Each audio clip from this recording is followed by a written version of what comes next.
Bueno, pues ahora vamos a ver fotos bonitas, que siempre es más agradable que todo lo que habéis estado explicando. Entonces, vamos a ver la visión del patólogo. Entonces, pues lo primero vamos a ver qué es la amiloidosis desde el punto de vista del patólogo, ¿no? Son patologías relacionadas con un mal plegamiento de las proteínas. Resulta que tienen una estructura terciaria anómala y esto hace que se plieguen y que precipiten en forma de fibrillas de unos 9 nanómetros, que son las que podemos ver luego a la microscopía electrónica, y que además tienen la peculiaridad de que estas fibrillas tienen una afinidad tintorial por el rojo Congo, dando una birrefringencia verde a la luz polarizada. Es decir, tenemos un diagnóstico de patología ligado a una técnica. Tenemos fibrillas que tienen afinidad tintorial por el rojo Congo. Eso es la definición de amiloidosis. ¿De dónde sale el nombre de amiloidosis? Pues resulta que el señor Virchow, que es muy famoso porque lo descubrió todo en la anatomía patológica, en 1835 vio unos depósitos en el hígado de algunos pacientes. El señor Virchow dicen que hizo unas 1.500 autopsias a lo largo de su vida, es decir, veía mucha patología, mucho órgano macroscópico. Entonces vio que algunos hígados estaban indurados y cuando los veía al microscopio, pues veía un material que le parecía que era almidón. Entonces, como almidón en latín es amylum, pues decidió denominar amiloide a esta sustancia. Le parecía almidón por su estructura y porque además se teñía con el yodo-lugol. Y entonces, durante muchos años, se pensó que la amiloidosis eran depósitos de material de almidón. 100 años después, aproximadamente, pues Levy descubre que no se trata de almidón, sino de proteínas. Y ya bastantes años después, pues se identifican al microscopio electrónico y ven que son estructuras fibrilares. Entonces, ¿por qué precipitan estas proteínas? Pues hay muchos factores. Una de ellas es porque tengan una concentración elevada en el sustrato, como ocurre, por ejemplo, con la enfermedad de las cadenas ligeras, pero además tiene que haber factores que predispongan a un plegamiento inadecuado, como son los factores genéticos, una remodelación inadecuada de las proteínas convencionales y luego también que escapen al control de calidad de nuestro organismo, que eliminan las proteínas mal plegadas. Por eso son más frecuentes en el envejecimiento, en la amiloide senil, y también en pacientes que tienen alteraciones genéticas que sintetizan unas proteínas discretamente alteradas. Sea cual sea la causa, las fibrillas, o sea, la estructura tridimensional de estas proteínas se une a una proteína sérica que se llama proteína P y en un ambiente rico en apolipoproteína E y glicosamínglicanos precipitan y hacen unas fibrillas insolubles que se mantienen en los depósitos tisulares. Ya habéis mencionado antes que existían un montón de proteínas amiloidogénicas. La mayoría son cadenas ligeras sintetizadas por un clon de linfoplasmocitos y entonces le llamamos la proteína AL y la segunda más frecuente sería la de la inflamación crónica, que es la de la proteína AA. Pero existen muchas más, como ya habéis mencionado previamente, y ahora vamos a ver cómo lo diagnosticamos. Hemos dicho que era una enfermedad ligada a una técnica y la técnica es rojo Congo, visualizado bajo luz polarizada que le da una coloración verde manzana. Biopsia. ¿Qué biopsias hacemos? Si todo el mundo habla de la punción de la grasa abdominal, pero da un resultado pésimo en la práctica. Se han intentado también con glándula salivar menor, un poquito mejor, pero tampoco mucho. Mucosa rectal, pero cuando ya está el proceso muy avanzado y hay una clara afectación. Y luego, desde luego, la que mejor resultado da es la biopsia renal, pero que también es la más agresiva. Bueno, vamos a ver qué es el rojo Congo, porque todos hablando del rojo Congo, pero no sabemos qué es, ¿no? Y entonces, pues es un colorante orgánico, es una anilina que se descubrió para teñir telas en el siglo XIX. Entonces, se le denominó rojo Congo porque en aquel momento era cuando estaba todo el periodo de colonización del Congo y les pareció un nombre bonito. Entonces, después pasó a ser de la casa ACFA, que lo utilizó para teñir otras cosas, y ya en el 1927, pues estos dos patólogos, Daiwiri y Florkin, estaban estudiando la amiloidosis cerebral y descubrieron que si lo teñían con este colorante polarizaba dando una birrefringencia y decidieron que esto era muy sensible y muy específico para el amiloide. Continuamos haciendo lo mismo. Entonces, actualmente ya no se utiliza para los tintes vegetales ni para los tejidos y lo utilizamos en histología para identificar amiloide y en microbiología para ver la cápsula de algunas bacterias. Ya no lo teñimos a mano, lo teñimos con teñidores automáticos en la mayor parte de los casos, pero la técnica sigue siendo del siglo XIX. Tenemos otras técnicas que pueden teñir rojo Congo, como por ejemplo la tioflavina T, que se ve con luz polarizada, es también una anilina, y durante un tiempo se dijo que era mucho más fácil de utilizar que el rojo Congo, pero se ha visto que tiene menor sensibilidad y también menor especificidad, con lo cual sigue siendo una patología ligada al rojo Congo. Y luego, ¿qué pasa con la microscopía electrónica? Pues la microscopía electrónica es estupenda porque nos pone de manifiesto estos acúmulos fibrilares, unas fibrillas de 8 a 10 nanómetros, se disponen en distintas direcciones, son extracelulares, pues ya tenemos el diagnóstico de la amiloidosis, lo mejor sería hacerlo por microscopía electrónica, pero resulta que tenemos que hacer el diagnóstico diferencial con otras patologías en donde también hay depósitos fibrilares organizados, como es la nefropatía fibrilar, la fibrilosis diabética, la protocolágena, ¿vale? Entonces, algunos autores dicen que hasta un 7 a 10% de las amiloidosis solo se detectan a microscopía electrónica, pero no vale con detectar las fibrillas, sino haciendo una inmunomicroscopía electrónica o una técnica rojo Congo microscopía electrónica. O sea, que seguimos teniendo también una técnica muy avanzada, como es una microscopía electrónica con unas estructuras fibrilares características, pero todo va ligado a si es o no es positivo para el rojo Congo.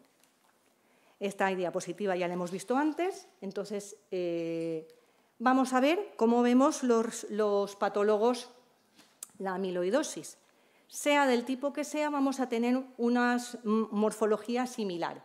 Unas alteraciones en los glomérulos, que suelen ser las iniciales, en donde lo primero que tenemos es un incremento de la matriz mesangial con estas masas amorfas que acaban al final colapsando los vasos, que tienen unas paredes rígidas y que cuando hacemos técnicas especiales pues son PAS débilmente positivos, plata depende del libro donde lo leas, a veces son positivas, a veces son negativas y poco más. Entonces, al final la lesión avanza y da lugar a glomérulos esclerosados, a veces da reacción de células gigantes multinucleadas y tenemos una fase inicial en donde es muy difícil de diagnosticar porque incluso cuando haces las técnicas de plata se deposita a nivel subepitelial en forma de spikes y parece una membranosa. Así que vamos a ver desde una fase inicial, pues por ejemplo tenemos aquí un poquito de incremento de la matriz mesangial, un poco de engrosamiento de las asas capilares, hacemos un tricrómico, pues sí, hay algo de incremento de la matriz, hacemos una técnica de plata, no vemos mucho. Ya cuando a medida que va avanzando el proceso vamos teniendo más áreas mesangiales aumentadas, poco celulares, acaba dando unas áreas ya más nodulares. Con el tricrómico se tiñe como si fuera colágena. En fase más avanzada tenemos nódulos francamente sólidos, un patrón nodular paucicelular y una solidificación completa del glomérulo en una fase avanzada que ya no podemos diagnosticar su origen y lo que suele haber en la biopsia es estadios diferentes en los glomérulos. O sea, tenemos algunos con pocos cambios, otros ya con una matriz más incrementada y otros totalmente obsolescentes. Cuando vemos la microscopía electrónica, identificamos en esas áreas nodulares estas masas extracelulares y ya a gran aumento esas masas extracelulares se corresponden con acúmulos de fibrillas entre 9 y 11 nanómetros. ¿Qué más cambios produce? Los vasos. Los vasos también se ven alterados. Tenemos una hialinosis nodular de los vasos de pequeño tamaño, esto es la arteriola aferente del glomérulo, y luego en las de mediano tamaño suele haber una especie de engrosamiento de la pared poco celular que lo vuelve rígido. En el intersticio no siempre aparecen los depósitos, son más característicos de algún tipo de amiloide, como por ejemplo ALEC2, pero cuando aparecen pueden aparecer estas masas grandes y tiene atrofia tubular y fibrosis intersticial. Y luego sí que se caracteriza la amiloide por transtirretina por tener sobre todo los depósitos en la medular. Veamos aquí más cambios vasculares, los vasos pequeños con esa hialinosis y esa rigidez, los vasos más grandes con una pared homogénea, con poco celular, con el tricrómico parece hialina. Lo vemos al electrónico y vemos en esta imagen unos depósitos grandes subendoteliales dentro de la pared de un capilar. Y aquí vemos un poco mejor grandes masas en el intersticio, o esta masa que estábamos viendo antes, y este aspecto de fibrosis intersticial con atrofia tubular. Entonces, vamos a utilizar técnicas y no nos aportan mucho, ni el PAS, ni el tricrómico. La plata-metenamina nos confunde en fases iniciales porque da los spikes. La inmunofluorescencia, la genérica, no hay depósitos de inmunoglobulinas y sí que tenemos depósitos de C3 por atrapamiento. Pueden aparecer o no aparecer. Y luego, pues claro, el Princeps, el rojo Congo. Entonces, la técnica de rojo Congo lo que nos muestra es un color anaranjado en las zonas en donde se deposita el amiloide, pero el diagnóstico viene cuando lo vemos a luz polarizada y da esta birrefringencia verde manzana. Como vemos, esta es la misma foto. Aquí está el glomérulo y esto es el vaso, ¿vale? He intentado coger justo la misma zona. Vemos mucho más rojo que luego lo que se ve en verde. Y esto es un efecto de lo que se llama la sombra de polarización. O sea, las propias fibrillas hacen sombra sobre las fibras inferiores y entonces no vemos la misma cantidad de material con el rojo que con la luz polarizada. Bueno, ahora viene lo difícil. ¿Cómo interpretamos el rojo Congo? Esta no es una técnica fácil. Lo primero de todo es que tenemos que tener cortes gruesos de más de 5 micras porque los depósitos no son homogéneos. Algunos recomiendan incluso hacer 2 niveles diferentes y hacer el rojo Congo sobre los 2 niveles. Después es importante tener una intensidad de luz blanca importante, alta en el microscopio, o sea, la luz transmitida debe ser potente. Mejor si el cuarto está oscurecido para que no nos interrumpa la luz ambiental.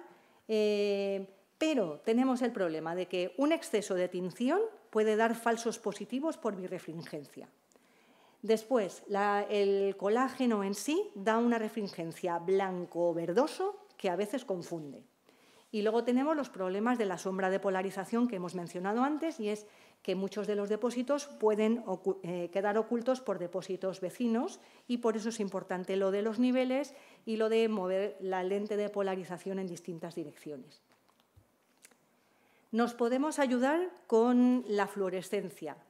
Resulta que el rojo Congo, cuando lo miramos con fluorescencia, pues da una coloración rojiza intensa. Entonces, podemos verlo con la polarización y si no hemos quedado conformes, lo vemos con la fluorescencia y se ve muy intensos los depósitos. Y además aquí no se produce el efecto de la sombra de polarización. Podemos tener problemas diagnósticos en procesos en donde está en una fase muy inicial. Procesos en los que hay una proteinuria severa, vemos muy pocos cambios y entonces pensamos que se trata o bien de una membranosa, pero luego no vemos los depósitos de inmunoglobulinas, o bien una enfermedad de cambios mínimos. Entonces, esto nos tiene que hacer recordar que siempre es importante hacer una técnica de rojo Congo en todos aquellos pacientes que tengan una proteinuria y que sean de una edad avanzada, o sea, en un adulto, porque puede haber una amiloidosis en una fase inicial.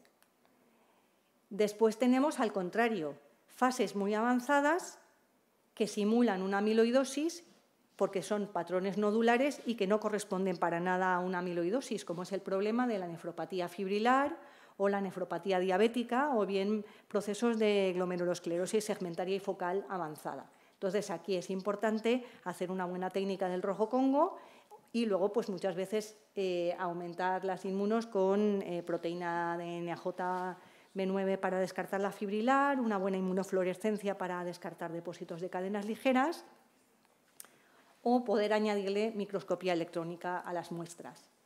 Vemos aquí, por ejemplo, una nefropatía fibrilar que se parece muchísimo a la amiloidosis que hemos visto, que a nivel ultraestructural también se parece muchísimo y que lo único que las diferencia es que no hay rojo Congo en esta biopsia y en una amiloidosis sería rojo Congo positiva. O tenemos, por ejemplo, esta nefropatía diabética, en donde es bastante similar, sobre todo en fases más avanzadas, aunque tiene un poquito más de celularidad y también no hay rojo Congo. Esta a nivel ultraestructural también puede tener pequeñas fibrillas, que es lo que llamamos la fibrilosis diabética.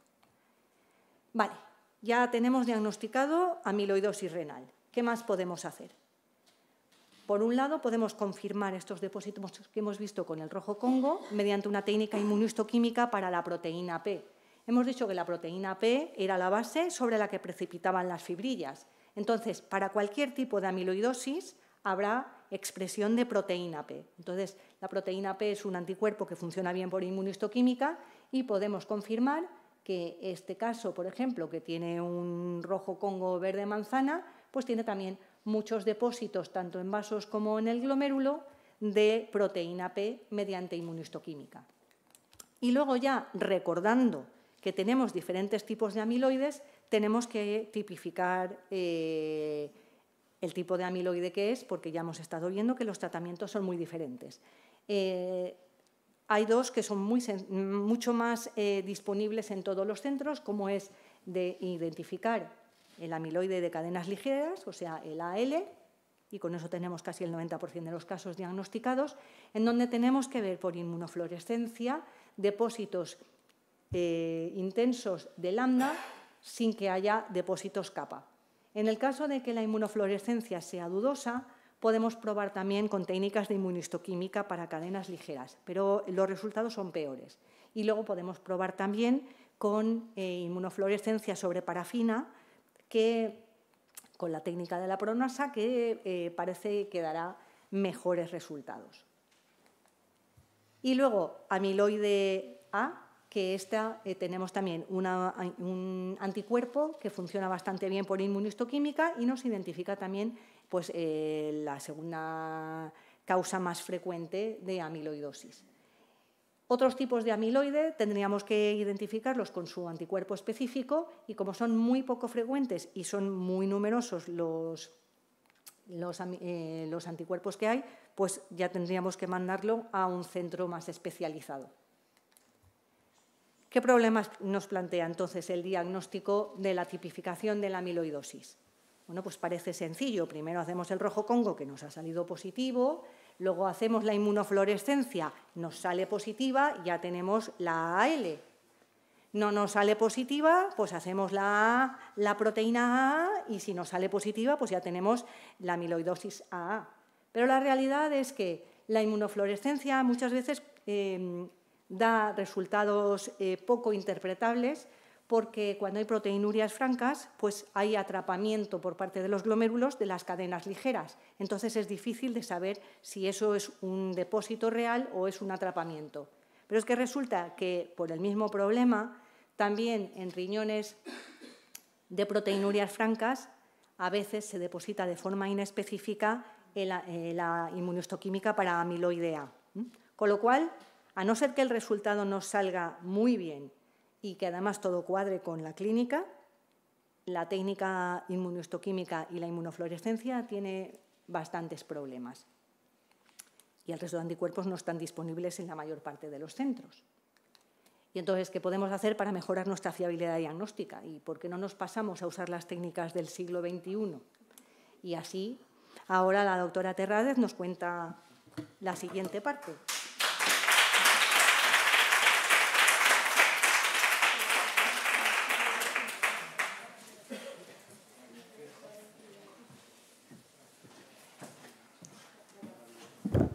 Bueno, la doctora Terraez es anatomopatóloga del Hospital Clínico de Valencia y va a proceder a su presentación. Sí, me la ponen. La presentación se llama Espectrometría de masas, realidad o ficción. Y empieza cuando el patólogo se pone muy contento porque en una biopsia renal a la que se enfrenta, de repente, ¡puf!, qué fácil, ¿no? Está todo lleno de color rojito del rojo Congo y además, sobre todo si lo hacemos con buenas cortes de más de 5 micras, como ha dicho Esther, en nuestro laboratorio en concreto las hacemos en 8 micras y las hacemos en tejido congelado que realza mucho más la positividad. ¡Buah, qué contentos nos ponemos! Porque además está en el intersticio, en el glomérulo, en los vasos, lo tengo por todas partes donde puedo esperar ver amiloide. Y encima, cuando le pongo la refringencia, empieza a ponerse cada vez más verde, verde manzana de verdad. O sea, que ya lo tengo, birefringencia verde manzana, esto es una amiloidosis. Genial.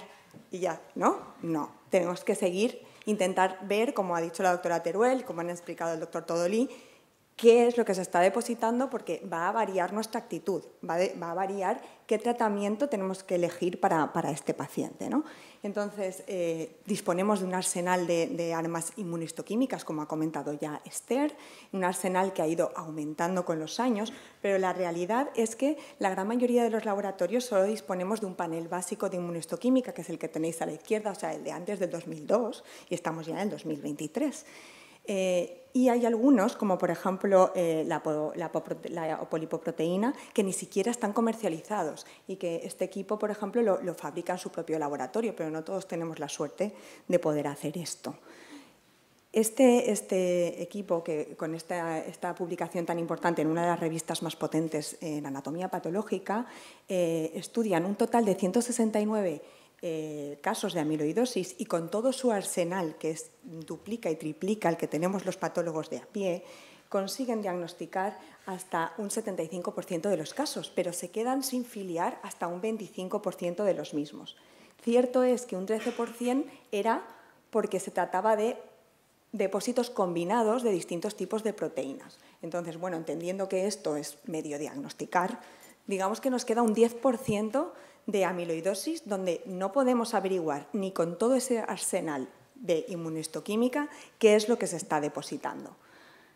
De hecho, ya describí muy bien el equipo de Herrera qué causas hacen que la inmunohistoquímica sea insuficiente para poder diagnosticar todos los casos de amiloide. Por supuesto, el más importante es la inexperiencia del observador. Como dice mi jefe, es la causa número 1 de no poder llegar al diagnóstico. Pero, contando con que todos somos expertos diagnosticadores de amiloidosis, además los anticuerpos comerciales van dirigidos siempre frente a la fracción constante de los anticuerpos. Entonces, si lo que se está depositando son proteínas mutadas o truncadas, no las vamos a poder reconocer. Además, como ha comentado Esther, es muy frecuente que se produzca contaminación por proteínas del suero, que es lo que Herrera llama stickiness, y además, con el tiempo, se pueden depositar distintos tipos de proteína, haciendo amiloides combinadas, que son muy difíciles de diagnosticar. Luego también, el formol nos ha venido muy bien a todos, pero la fijación durante tiempo, sobre todo si es largo, en formol puede hacer que se pierdan los epítopos y que no se puedan reconocer con los anticuerpos. Y ellos ya lo que hacen es, de alguna forma, animar a que hagamos siempre inmunofluorescencia en vez de inmunohistoquímica porque va a dar mejores resultados y también a que utilicemos la pronasa en material parafinado que también los puede mejorar. Pero estamos hablando del 2007, ya nos dicen que lo ideal sería poder hacer un marcaje por inmunohistoquímica en microscopía electrónica, lo que se llaman técnicas de fijación con oro, el Western blot o la espectrometría de masas. Y solo 2 años después de este artículo, en el 2019, ya el equipo de la Clínica Mayo nos habla de lo estupenda que es la microdisección con espectrometría de masas. Ellos validan la técnica utilizando en una primera fase de entrenamiento 50 casos de amiloidosis de distinta causa y hacen un segundo set de validación con 41 casos de amiloidosis y 12 casos negativos como control y resuelven que tiene una reproductibilidad del 100% y que todos los casos cuadran con el diagnóstico inicial que tenían con su nueva técnica. Así que están muy contentos y la cuentan. ¿vale? Entonces, yo no me dedico estrictamente a esto, voy a intentar explicar lo mejor que pueda en qué consiste esta técnica.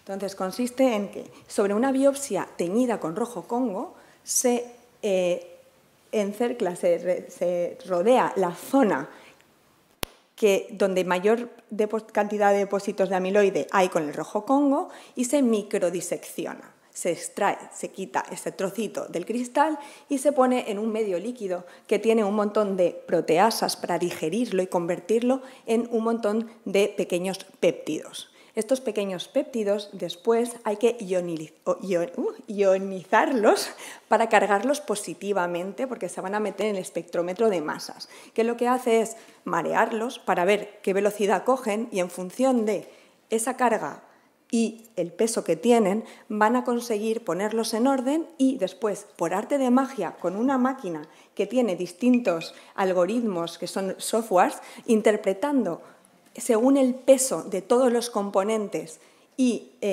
la carga, exactamente qué proteínas son las que estaban ahí depositadas.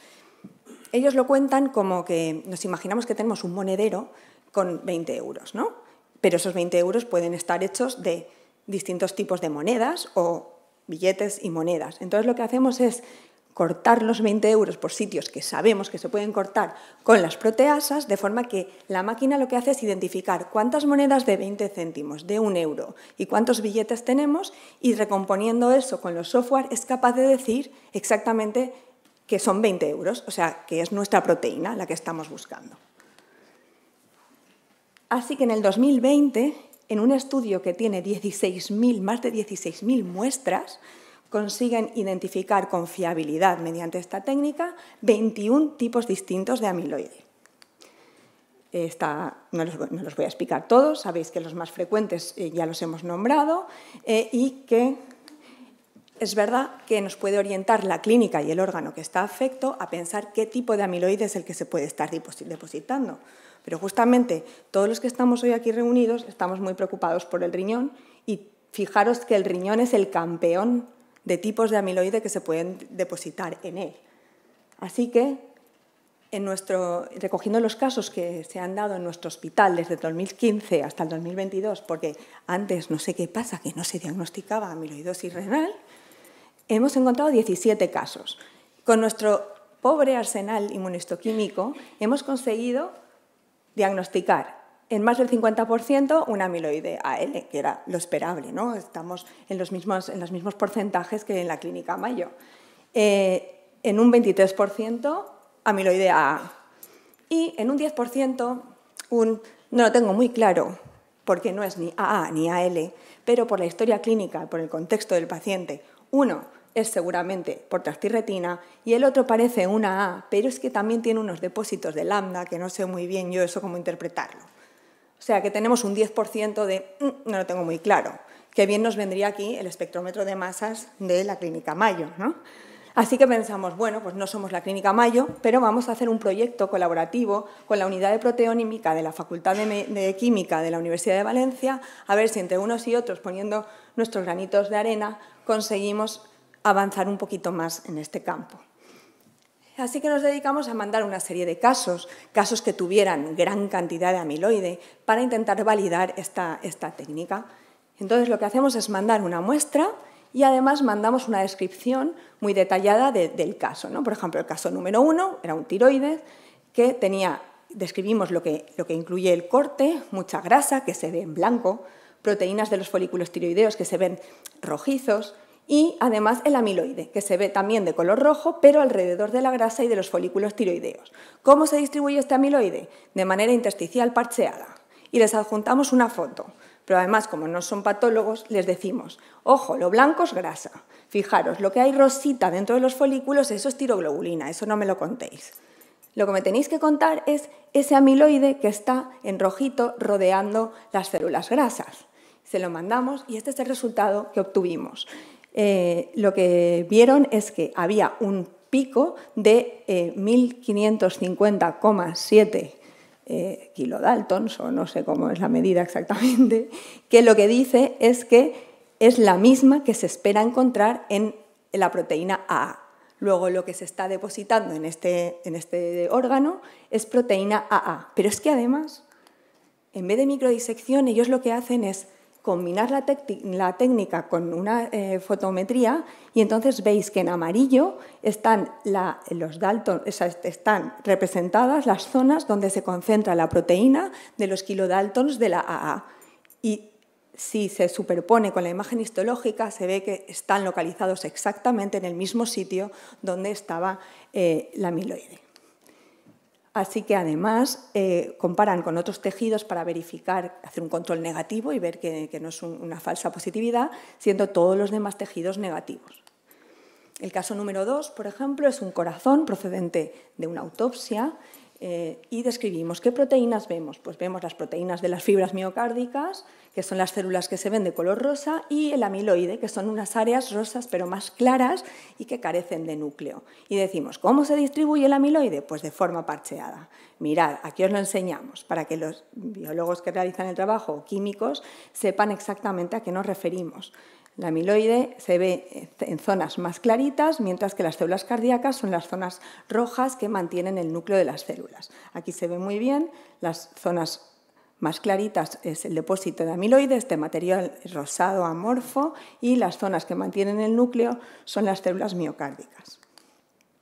Y aquí no detectan AA, no detectan ni kappa, ni lambda, ni transtirretina, y detectan esta proteína, UQCM, que es la IQ Domain Containing Protein M, que no he conseguido saber en 1000 páginas de proteómica esto que hace. Es una proteína cuya función no se sabe, pero que es la causante de este acúmulo cardíaco y de la muerte de este paciente. Y fijaros con la imagen cómo en amarillo otra vez tenemos representadas las zonas de distribución de la proteína de los kilodaltons de esta y vemos cómo se distribuye exactamente dónde están los depósitos de amiloide. Además juegan con distintos pesos y demuestran que se trata de la misma proteína con distintos grados de metilación y que mantiene la distribución correspondiente a los depósitos de amiloide. Con lo cual concluyen que esos picos con distintos grados de metilación y de esa proteína en concreto solo se encuentran en el corazón y en la misma distribución que las imágenes del amiloide y no se observan en el resto de tejidos estudiados. En total hemos enviado poquitos casos, 4 casos en un principio para validar la técnica y 6 casos de control, todos ellos con una equivalencia perfecta, pero estamos pendientes de validar la técnica con casos que no tengan tanto amiloide, que son los casos reales, ¿no?, del día a día. Vamos a empezar a mandar ahora pues, estos 16 o 17 riñones con amiloidosis que hemos diagnosticado hasta ahora, a ver si también coincide su diagnóstico con el nuestro. Así que con todo esto pues, esperamos que sea realmente una realidad, pero requiere pues, un esfuerzo de equipo y un trabajo coordinado entre incluso distintas entidades. Pero vamos, yo creo que vamos hacia adelante y que lo vamos a conseguir. Y ya está, esto es todo. Gracias.